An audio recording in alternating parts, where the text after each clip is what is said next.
사도를 기다리며. 정기만 형제. 성전의식이 끝났다. 이제 4시이다. 사도가 도착할 시간은 오후 7시이다. 신촌와드에서 모임이 있는데 신촌와드는 성전과 붙어 있기에 내게는 시간적 여유가 많다. 함께 봉사했던 동료 정승채 형제와 조금 이르기는 하지만 저녁 식사를 위해서 가까운 현대백화점으로 갔다. 모처럼 정말 모처럼 서울 소재 식당에서 식사할 기회를 가졌다. 볶음밥을 주문했다. 1인분 9,900원이었다. 요즘처럼 물가가 오르는데도 가격이 예상보다는 싸다고 생각했다. 물가 오르는 것이 무서워서 집에 있는 동안에는 외식 생각을 안 하며 산다. 코로나 전까지만 해도 사흘이 멀다 하고 외식을 했었는데 이젠 아니다. 전염원에서 멀어져서도 좋다. 더욱 좋은 점은 집밥으로 인해 생활비 지출도 전보다 훨씬 줄었다. 여기에 더해 아내의 박식함이 빛을 발하는 시기에 살고 있다. 아내는 산과 들과 물을 좋아하고 산야에서 자라는 수목들에 더욱 관심이 많다. 꽃을 사랑하는 마음은 남다르다. 나는 밭에서 농사일을 돌보는 동안에도 아내는 꽃들을 여기저기 옮겨 심으며 아무도 없는데 꽃들과 도닥이는 말을 주고받는다. 자연에 동화되는 아내는 밭에 갔다 오면 마음에 힐링을 느낀다고 한다. 정말 시골에 오기를 잘했다는 생각이다. 시인인 아내의 눈에 더 넓은 하늘과 바람과 꽃들과 새들과 흐르는 개울물 소리들, 이 모두가 아내를 위무하고 영감을 주는 하나님이 주신 선물들이다. 오늘은 아내를 집에 두고 나만 서울 신촌와드에 와서 7시를 기다리며 살아있는 그리스도의 사도를 맞을 준비를 하고 있다. 아직 모임 시작하려면 1시간이나 남아있음에도 여러 자매님들이 와서 자리를 잡고 있다. 예수님 부활 때에도 가장 먼저 달려온 여인들 생각이 난다. 그들은 열렬한 신앙을 이런 면에서도 보여주고 있다. 이곳 성전을 방문하는 미국 사람들의 얘기를 들어보면 미국에서 연차대회 이외에 미국 내에서 사도를 만나는 것은 극히 드문 일이라고 했다.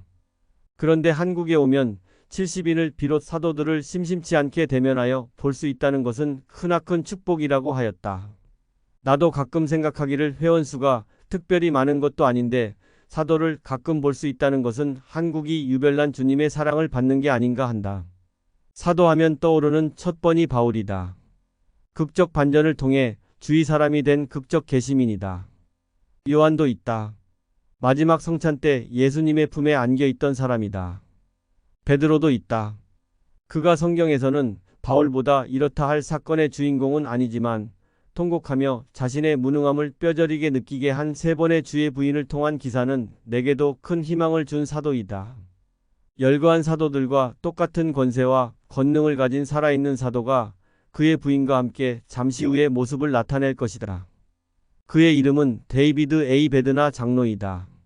이미 여러 번 한국에서 그를 배웠다. 오늘처럼 가까이서는 아니었다. 오늘 밤에는 성전에서 봉사하는 모든 형제자매들과 함께하는 모임이라 특별하다. 우리 모두가 주님의 거룩한 집에서 봉사하는 사람들이다.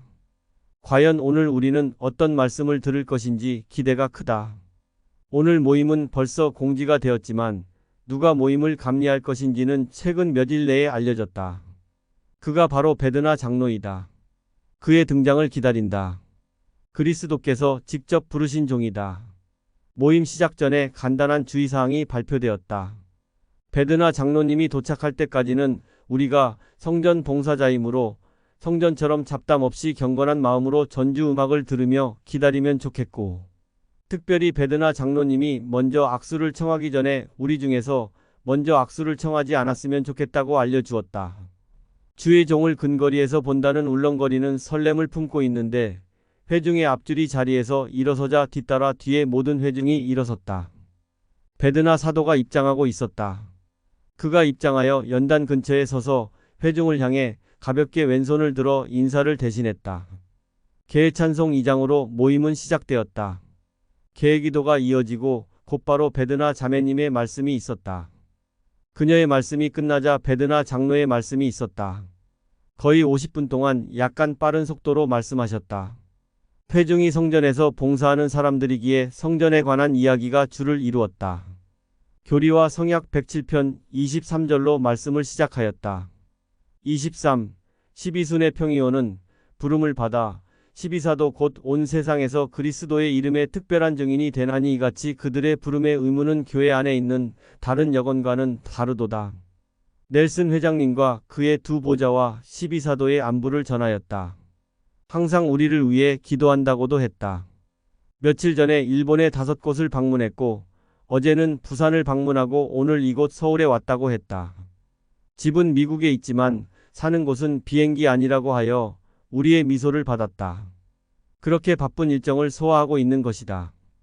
성전이 세계 곳곳에 크게 작게 지어지고 있는 것을 보고 우리 중 일부는 성전이라는 건물 또는 그곳에서의 의식에 매몰되는 경우가 있는데 간과하지 말아야 할 것은 성전이 주님의 집이라는 것을 잊어서는 안 된다는 것이다.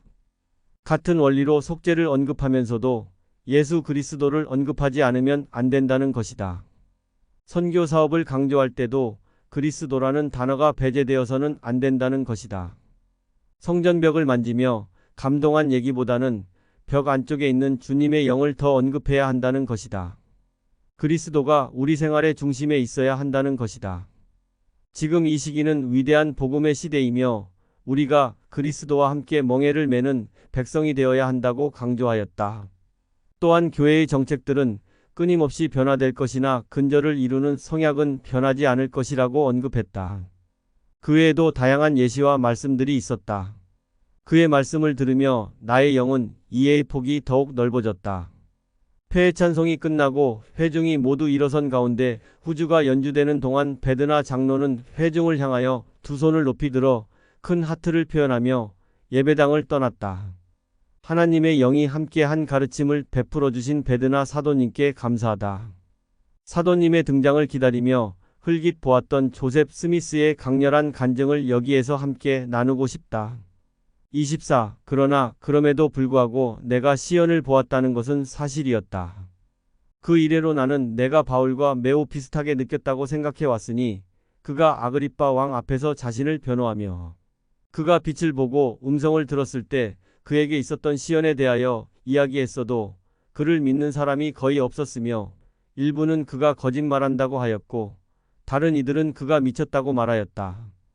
또 그는 조롱당하고 욕설을 들었다.